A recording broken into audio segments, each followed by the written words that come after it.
Good morning mga garden. Welcome back to my channel, Gerasol's Family Garden. Sa araw nito ay samahan niyo ako mag-spray tayo ng organic pesticides.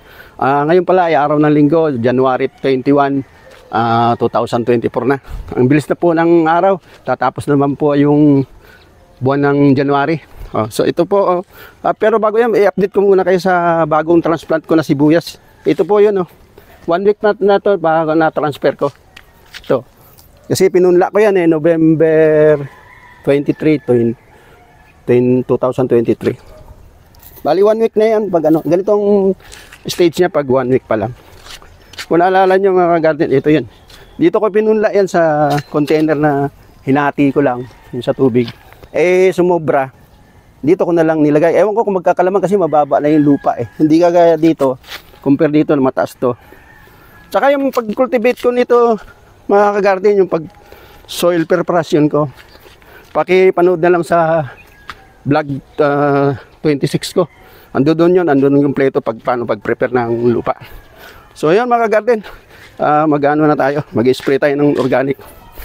Ito yung ginawa kong organic pesticide. Gawa lang to sa sa suka, baking soda, yung dishwashing liquid, tsaka mantika, yung oil. Anyway, andun yun sa pakipanood na lang sa vlog 10 ko. Andun po yung kompleto nito paggawa. So ito yung organic pesticide.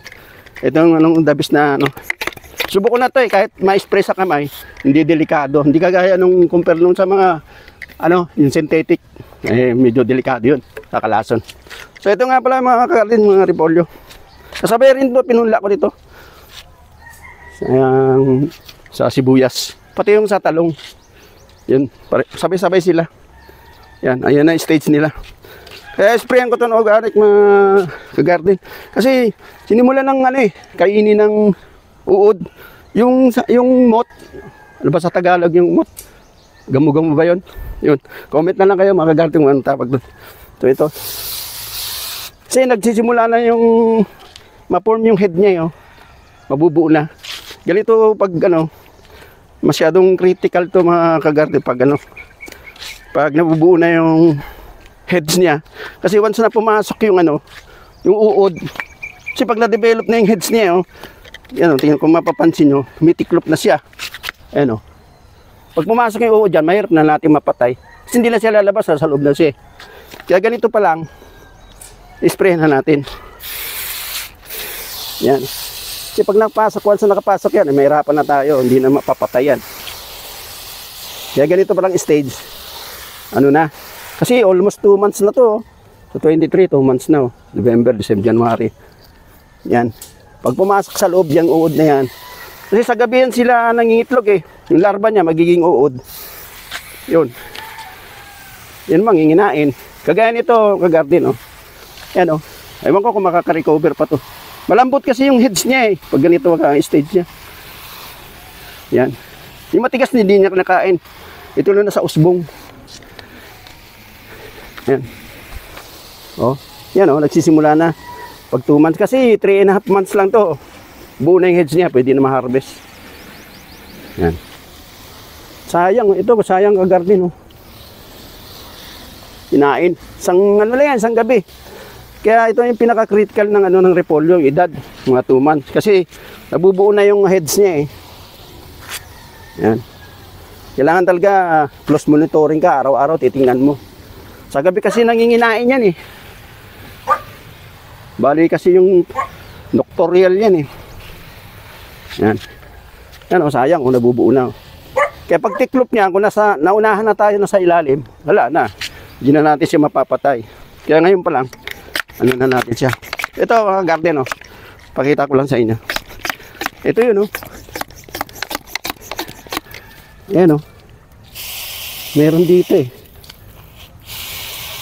Ayan kagarden Ito kagarden Ayan. Ayan. Kita nyo mga garden. Yun patay na kaagad siya. Ayan isang gabi lang yan. Kahapon tininan ko pa to.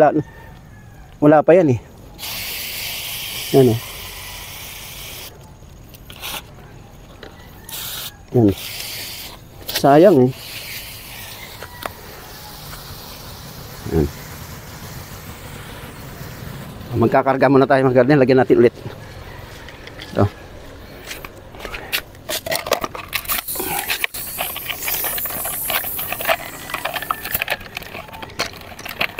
Yan. Yung kaigihan ng ano, ng organic kasi hindi ka matatakot ano eh. Malagyan sa kamay. Safe siya. Kasi para lang naman tong sabon sa plato eh. Yan.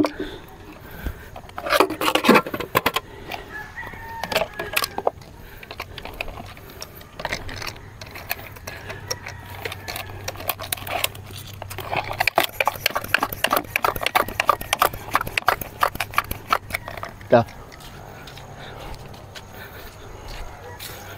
Garden, oh. Kailangan lagyan natin yan dyan sa may usbong. Malambot kasi yung parte na yan eh. Yan ang gustong kainin ng ano eh, uod. Ito oh, lalo na to, naubos na oh. Isang gabi lang. Yan. Pag naagapan naman niya makaka-recover pero hindi na kasi nung kalakihan yung pinakabilog niya, yung heads niya. Yan. Yan mga garden.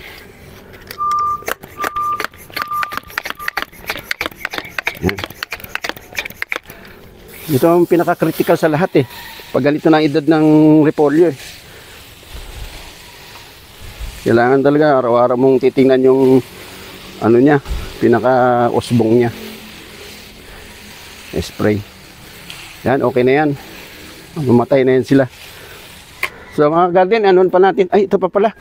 Kabilang plat ko. Ito. Yung ginawa kong compost. Nilagyan ko sa mga sobra kasi. Yan. Nawala yung isa rito. Kinalaig na manok eh. Namatay. Yan. Yan mga garden. Ang dami na rin natin yung talong ko. Kasi sabay-sabay lang halos yan eh. Ito, baka kainin ng aphids. Yan.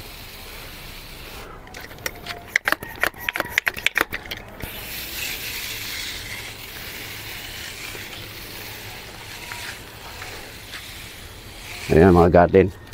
Dito naman, kabila. Meron pa ako ditong talong.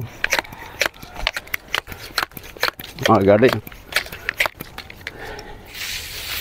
Yan. May aphids to. Ito, mabisang pamatay na aphids to. Yan, oh. Malinis na. Na-sprayan ko siya itong nakaraan. Ang pag-sprayan ko kasi nito, ano na eh, pag ganito kalaki. Twice a week na eh. Saka mga garden, pag nag-spray pala kayo, either sa umaga ng medyo wala pang araw, alas 5 hanggang alas 7. Sa hapon naman, alas 4 hanggang sa paglubog ng araw. Kasi pag mainit mga mag-spray, ano eh, baka masunog. Matapang din kasi itong ingredients nito, yung dishwashing liquid eh. Yan. Yung una nga, maraming apis dyan eh. Ito, konti na lang. Namatay na siya. Yan. Malaki na. Oh. Halos kasabayan lang yan. Oh. Mas mabilis lumaki yun dito sa sako ng bigas. Yan, gaganyan ninyo. Kasi dito yan tatago. Pag tanghali, dito yan tatago sa ilalim eh. Hindi siya tatamaan. Pag gabi, saka naman siya lalabas. Yan.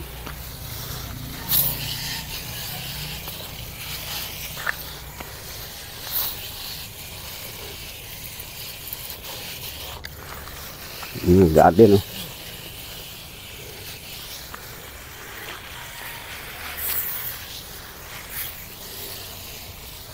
Yan, garden, oh.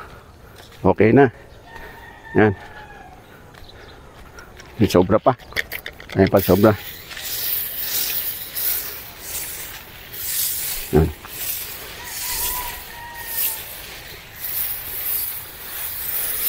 Yan, garden, okay na yan. So, yun lang mga garden. May share ko ngayong umaga. Sana nagustuhan yung video ko. Kung sakaling nagustuhan naman yung video ko, lalo na sa mga bago pala sa channel ko, Huwag naman yung kalimutan mag-subscribe. Bye-bye. Thank you. God bless.